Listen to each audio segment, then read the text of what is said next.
salah satu pertanyaan pertama, mungkin bisa jelaskan apa itu arti kerukunan?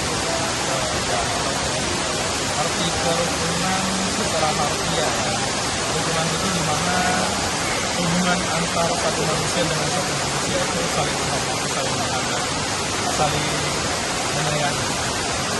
Jadi kerukunan itu sendiri bisa tercipta karena adanya sebuah toleransi di dalamnya. Karena komunikasi antara satu dengan yang lainnya itu berjalin dengan baik, sehingga menciptakan sesuatu di dalamnya.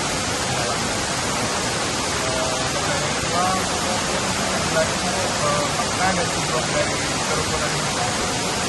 Makna dan tujuan dari kerukunan sudah pasti tujuannya adalah menciptakan hidup yang lebih baik di dalamnya, di mana antara satu dengan yang lainnya itu kita pasti penuh dengan perbedaan.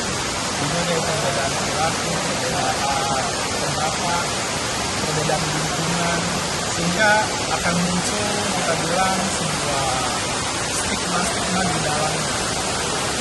Pada saat satu komunitas dengan satu komunitas lain bisa saling kita bilang terhubung melalui komunikasi yang baik, kemudian komunikasi yang saling memaafkan, mengampuni, menghargai, maka akan menciptakan sebuah kerukunan di dalamnya, sehingga akan muncul kita bilang rasa persahabatan, rasa yang erat di dalamnya, sehingga tidak akan dengan mudah muncul sebuah pertikaian, tidak akan dengan mudah bisa muncul sebuah kesalahpahaman di dalamnya.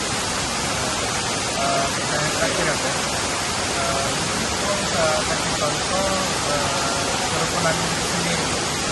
Contoh kerukunan di antara umat agama ya. Jadi kalau contohnya sendiri di Indonesia cukup banyak ya. Kalau bisa kita lihat mungkin di koran, di media sosial. Salah satu contoh kerukunan adalah pada saat terutama pada saat Imlek. Bagaimana sih cara antar satu komunitas itu terhubung satu dengan yang lainnya. Jadi saling menghormati. Dimana kalau kita lihat di berita pun kadang disiarkan misalnya pada saat ada suatu acara besar di satu agama, maka agama yang lain itu cukup mendukung dan kondusif di dalamnya. Itu juga salah satu contoh saling memaklumi, saling menghargai, saling menghormati toleransi. Tapi memang tidak kita pungkiri, toleransi itu tidak akan selalu ada. Jadi mungkin saja ada kita bilang intoleransi di daerah lainnya, tapi itu kita bisa maklumi karena memang tidak semua orang itu memiliki kita bilang pikiran yang lebih terbuka, pikiran yang lebih baik.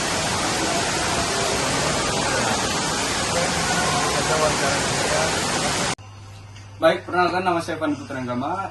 Di sini saya sudah bersama narasumber kedua yang beragama Buddha. Boleh diperkenalkan namanya? Perkenalkan, nama saya Simon Andreo. Saya adalah seorang pengurus dari Sekber. Nah, baik. Langsung saja ya, ke pertanyaan pertama. Ya. Apa saja cara yang dilakukan generasi muda untuk menumbuhkan sikap toleransi antar umat beragama, Go? Yang bisa dilakukan generasi muda yaitu bisa menumbuhkan sikap toleransi, yaitu dengan cara menghormati perbedaan keyakinan tanpa adanya pemaksaan pandangan terhadap keyakinan orang lain. Kita juga dapat ikut dalam kegiatan lintas agama, seperti diskusi atau aksi sosial bersama, untuk membangun rasa empati dan saling pengertian.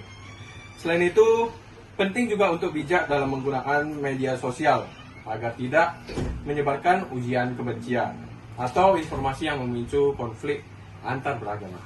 Baik, ke pertanyaan kedua ya, Go. Mengapa penting bagi masyarakat Indonesia untuk menjaga kerukunan antar umat beragama, Go? Karena Indonesia adalah negara yang memiliki keberagaman agama, suku, dan budaya. Maka menjaga kerukunan antar umat beragama sangat penting untuk menciptakan kedamaian dan stabilitas sosial.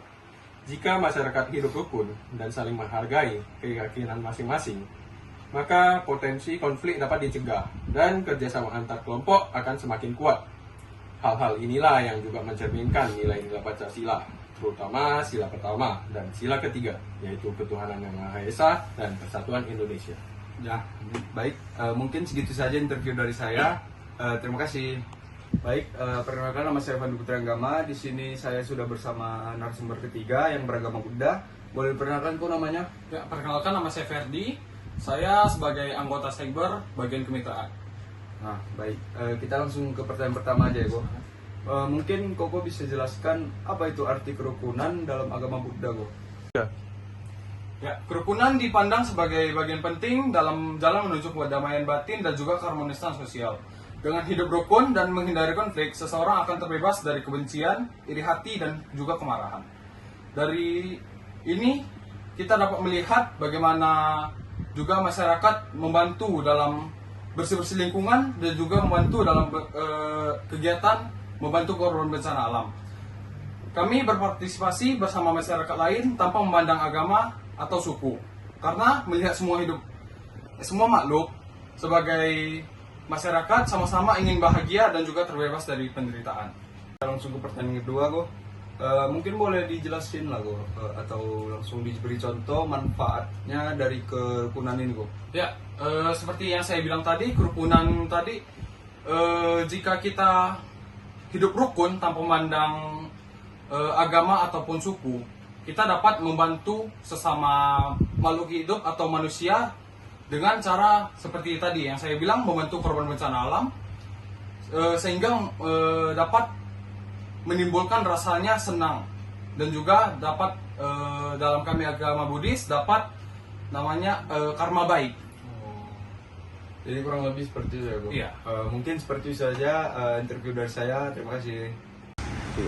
Baik, perkenalkan nama saya Pandu Putra Anggama. Di sini saya sudah berada di Masjid Al-Muslim Nah, dan sekarang saya bersama dengan Bapak. Muhammad Saputra.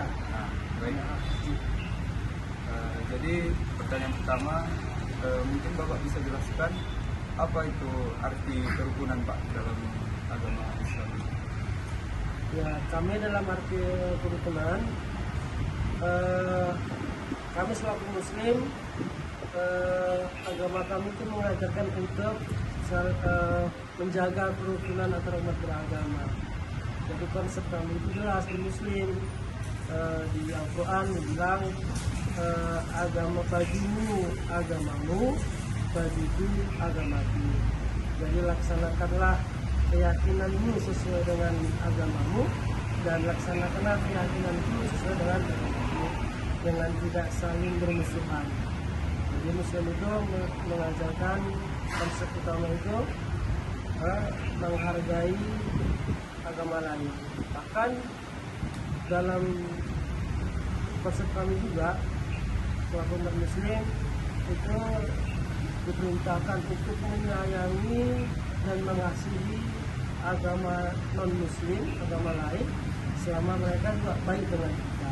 Sayangilah mereka dan jangan ganggu keyakinan dan ibadah. Saat beribadah, lindungi mereka, jaga mereka, tapi juga saat kita beribadah, mereka jangan mengganggu kita. Nah, yang seperti ini harus dikasih dan disayangi. Mungkin biar agak cepat aja, mungkin terakhir boleh beri aja mungkin satu atau dua contoh lah, Pak, dari kerukunan ini, Pak. Contohnya. Contoh dari kerukunan juga. Iya, Pak. Jadi gini, kayak di rumah saya gitu kan, kebetulan kami bertetangga dengan yang Muslim, Islami. Artinya ketika mereka melaksanakan ibadah di rumahnya, gitu kan, kebaktian apa namanya itu saya tahu, mereka ada baca Injil, ada ceramah dari pendetanya, gitu. Kadang mereka nggak muat parkir, numpang parkir ke halaman rumah kami. Jadi kalau selama itu menumpang parkir ya kami bolehkan, supaya mereka bisa juga khusus melaksanakan ibadahnya.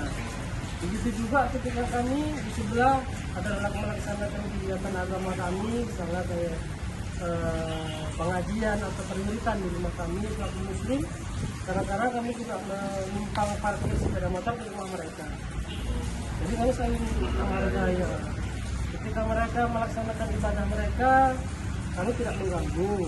artinya ini harus menghormati dengan ya tadi kedua juga kami tidak mengganggu mereka dengan suara-suara berisik, biasanya suara-suara musik kita melakukan sama mereka ibadah.